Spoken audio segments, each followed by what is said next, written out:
देखो समझना पहले क्वेश्चन को, तब और नोट करना क्या लिखा हुआ इधर बोर्ड पे, ध्यान दो। पहला क्वेश्चन है कि ध्वनि क्या है और यह कैसे उत्पन्न होता है। तो ध्वनि क्या है, क्या बताए थे कल कि ध्वनि एक ऐसी ऊर्जा है जो हमारे कानों में क्या करती है, सुनने की संवेदना को उत्पन्न करती है। ध्वनि उत्पन्न कैसे होगा, तो ध्वनि तभी उत्पन्न होता है तब जब किसी वस्तु में क्या होता है, कंपन होता है, तब क्या होता है, ध्वनि उत्पन्न होता है। फिर दूसरा नंबर को पूछा क्वेश्चन क्या है, ध्यान से देखिएगा इधर, ध्यान से देखो। एक चित्र की सहायता से वर्णन कीजिए कि ध्वनि के स्रोत के निकट वायु में संपीड़न तथा विरलन कैसे उत्पन्न होता है ना। एक फिगर बनाइए और फिगर बना करके बताइए कि ध्वनि का जो चल रहा है, तो एक संपीड़न और एक विरलन कैसे उत्पन्न होता है। तो फिगर देख रहे हो, इस प्रकार का ये लगा है। एक बार आगे धकेले तो ये आगे गया, एक बार किधर धकेले, पीछे की ओर खींचे तो एक बार क्या हो गया, पीछे आया। तो जब आगे की ओर गया तो क्या हुआ, संपीड़न बनाया, और जब पीछे हटा तो क्या बनाया, विरलन बनाया। फिर आगे बढ़ा तो क्या बनाया, संपीड़न, और पीछे हटा तो क्या बना लिया, विरलन। इस प्रकार से गति करती है। तो फिगर में ड्रॉ किए, लेकिन कैसे होता है देखो। ध्वनि के संचरण के लिए सबसे सामान्य माध्यम कौन है, सबसे सामान्य माध्यम कौन है, वायु है। सबसे सामान्य माध्यम कौन है, वायु है। जब कोई कंपमान वस्तु, क्या लिखे ध्यान से देखिएगा, जब कोई कंपमान वस्तु आगे की ओर कंपन करती है, इधर की ओर, आगे की ओर कंपन करती है, तो अपने सामने के वायु को धक्का दे देती है। अपने सामने के वायु को क्या करती है, धक्का दे देती है, और धक्का देकर संपीड़ित करती है ना। और संपीड़न का क्या कर लेती है, निर्माण करती है। तथा जब कंपमान किधर की ओर, पीछे की ओर गति करती है, तो एक निम्न दाब क्षेत्र का क्या करती है, निर्माण करती है, यानी विरलन का क्या कर लेती है, निर्माण कर लेती है। ये आप लोग का क्या था, दूसरा नंबर। तीसरा नंबर क्या क्वेश्चन पूछा है कि ध्वनि तरंग की प्रकृति अनुदैर्घ्य क्यों है। ध्वनि तरंग की प्रकृति अनुदैर्घ्य क्यों है, तो इसके पीछे क्या रीजन, तो देखो। ध्वनि तरंग के कण क्या करते हैं, यहां से चल करके डायरेक्ट आपके कानों तक नहीं जाते हैं। क्या करते हैं, जाने के लिए एक कण यहां से हटाते हैं, फिर अपना ये अपने जगह पर क्या होते हैं, आ जाते हैं। आगे वाले कण को धक्का देते हैं, फिर क्या करते हैं, वो कण भी क्या होता है, अपने जगह पर वापस आ जाता है। अर्थात क्या है देखो, तरंगों में माध्यम से कणों का विस्थापन विक्षोभ के संचरण की दिशा में होता है। तरंगों में माध्यम के कणों का विस्थापन कैसे है, तो विस्थापन विक्षोभ के संचरण की दिशा में होता है। कण एक स्थान से दूसरे स्थान पर गति नहीं करते। क्या बता रहे हैं कि जितना भी कण है वो एक स्थान से दूसरे स्थान पर गति करता है, क्या नहीं करता है। और क्या करता है, लेकिन अपनी विरामावस्था से आगे पीछे दोलन करता है।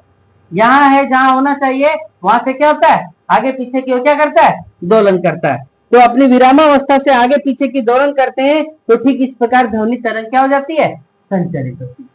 ठीक इस प्रकार ध्वनि तरंग क्या हो जाती है, संचरित होती है ना। फिर देखो, और जब ये संचरित होती है तो हम कह सकते हैं कि ध्वनि तरंग कैसी तरंग है, अनुदैर्घ्य।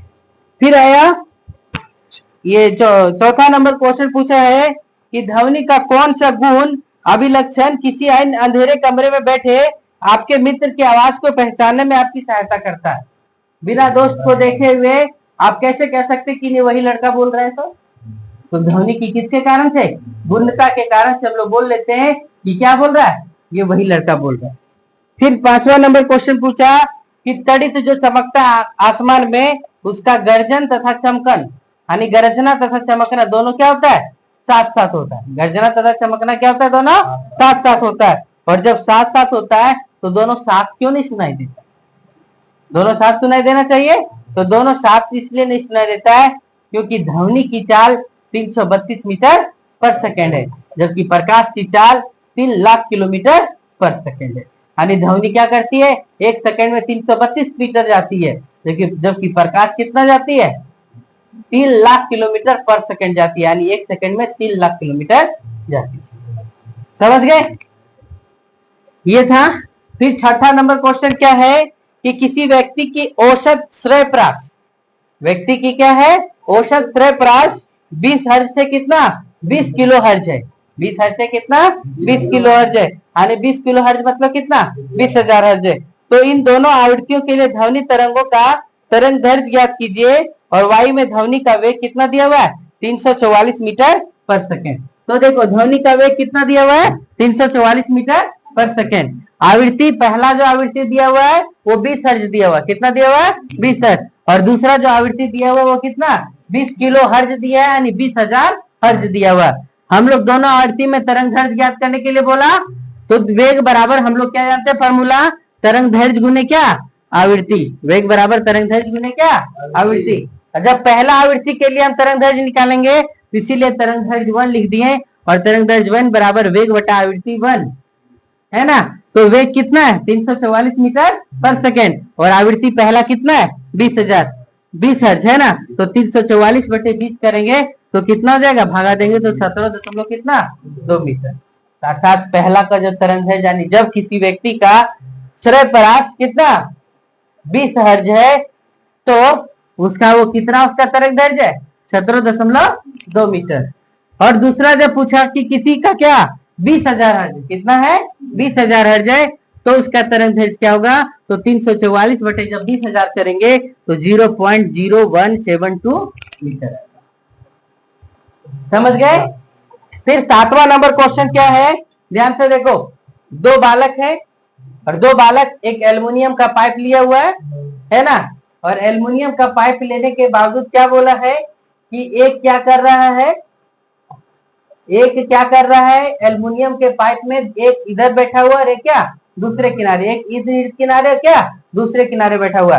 और क्वेश्चन में बोला है कि एक बालक पाइप के सिरे पर पत्थर से आघात करता है ना। एक लड़का क्या करता है, पत्थर से क्या करता है, एल्युमिनियम के पाइप पर चोट मारता है।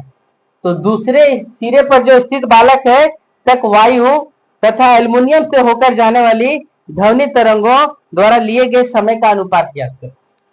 कौन कौन, एगो पहला ई जो बोला यहाँ से जैसे हम बोल रहे हैं, तो एक एल्युमिनियम के द्वारा और एक वायु के द्वारा, तो दोनों में जो चल रहा है दूरी तो समान तय करना है, दूरी क्या करना है समान तय करना है, लेकिन दोनों का चाल क्या होगा अलग अलग होगा।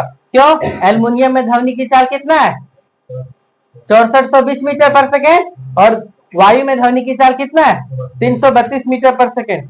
कहीं कहीं 344 भी लिया जाता है, समझ गए क्या।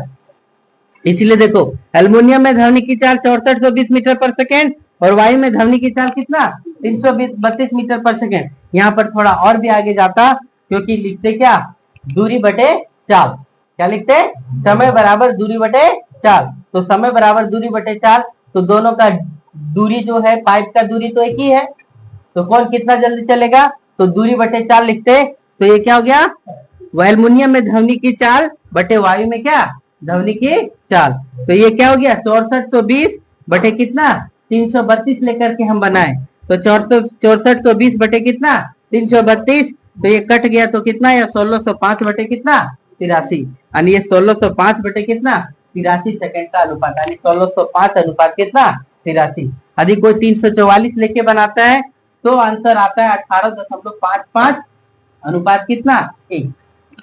समझ गए, चलो नोट करो यहाँ पे।